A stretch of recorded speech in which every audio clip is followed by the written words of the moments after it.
What's up, Safe Moon Army? It's Safe Moon Mark here, and there were a lot of people who wanted me to extend my reflection video into discussing the burn specifically, and project how many tokens are likely to be burned in the future. I reference my Reflection Explained video frequently, so I recommend watching that before continuing with this video. Follow my Twitter to enroll in my many Safe Moon giveaways. Super easy to sign up, all you have to do is just follow my Twitter and be subscribed here for a chance to win Safe Moon weekly. So for those of you who remember the equation we derived in my reflections video, we defined reflections as being volume multiplied by the number of SafeMoon you own divided by 20 quadrillion. Again, this output is the value in US dollars of your daily reflections.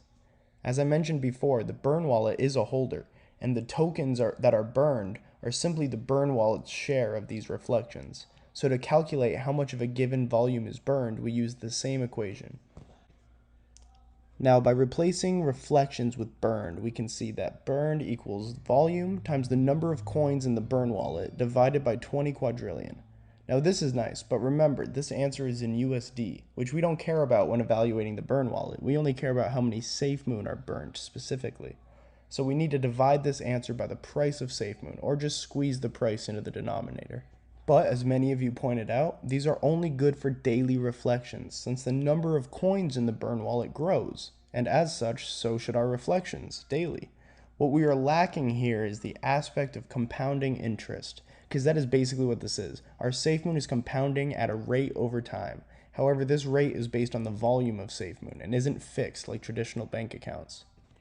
So we can pull in the equation for compounding interest and relate it to our SafeMoon tokenomics to be able to accurately predict where the burn wallet will be in the future.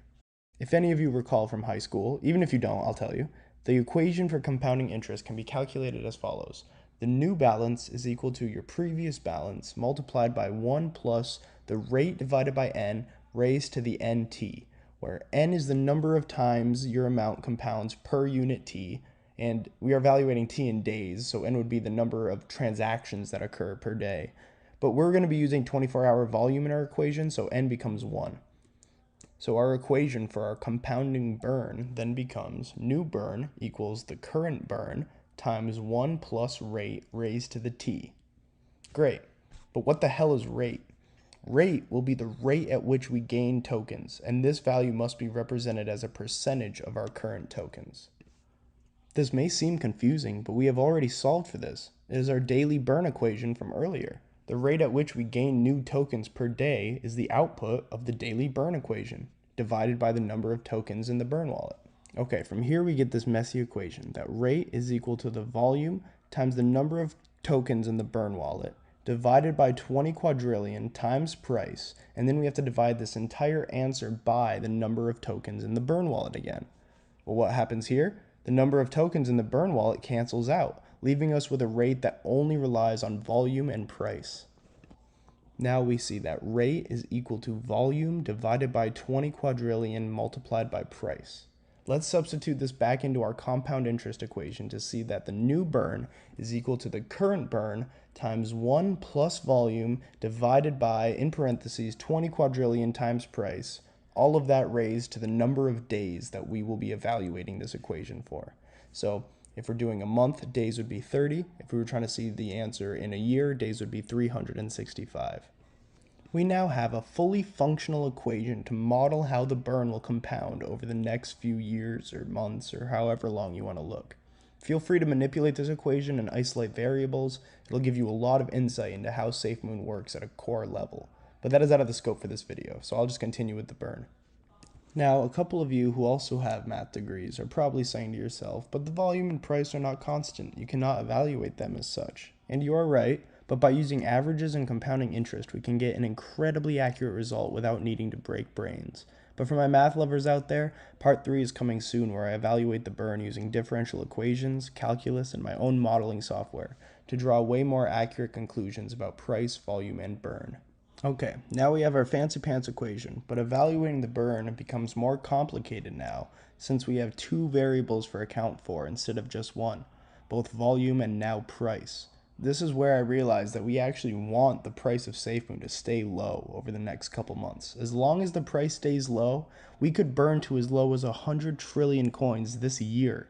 which means 1 penny by the end of the year is not as crazy as I thought if things actually played out perfectly.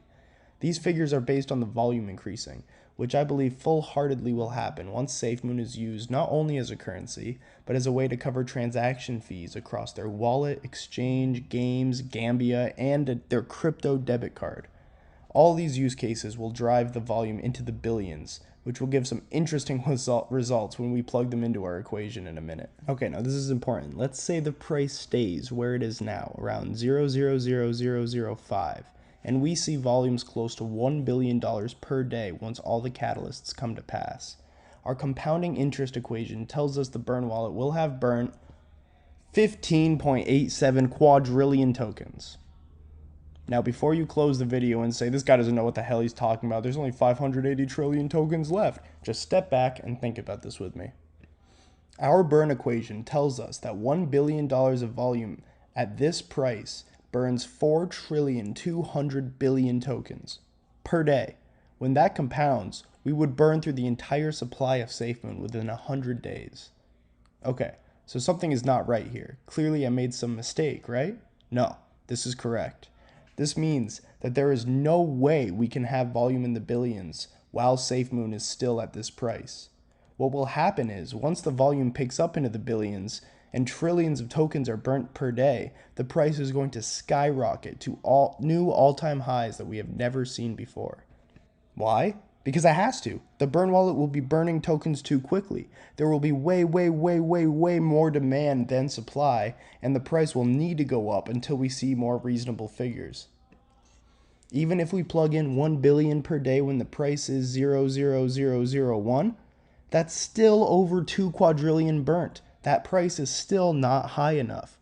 If we are going to sustain even $1 billion of daily volume, our price needs to rise as high as at least 0.0009, or 18x what it is right now.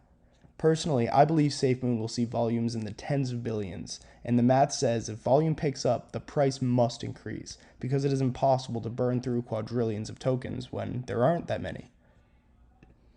Okay, enough hypotheticals. SafeMoon has seen $587 million before as its highest volume, and lately it has been around the $50 million mark. Where could the burn wallet reasonably be in 3 years? Well, let's assume the worst case. Let's assume the exchange, the debit card, everything barely raised the volume at all. Maybe it'll raise it up to $75 million.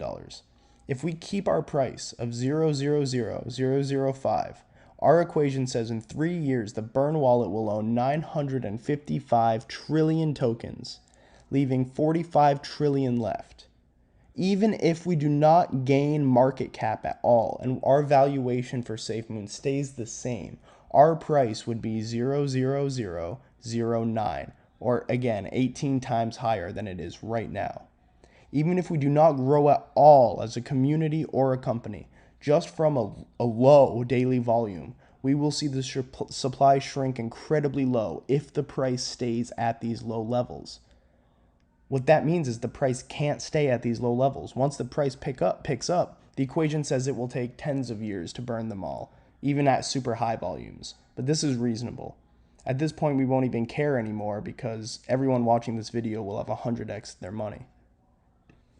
Now, I'd spend hours going through different price, volume scenarios for you guys, but you all have this equation now and have access to a calculator. But if you are lazy and you enjoy math, my Part 3 analysis will have a computer doing all of the hard work for us, and we can analyze millions of scenarios per minute, opposed to me spending 10 minutes to get through a couple.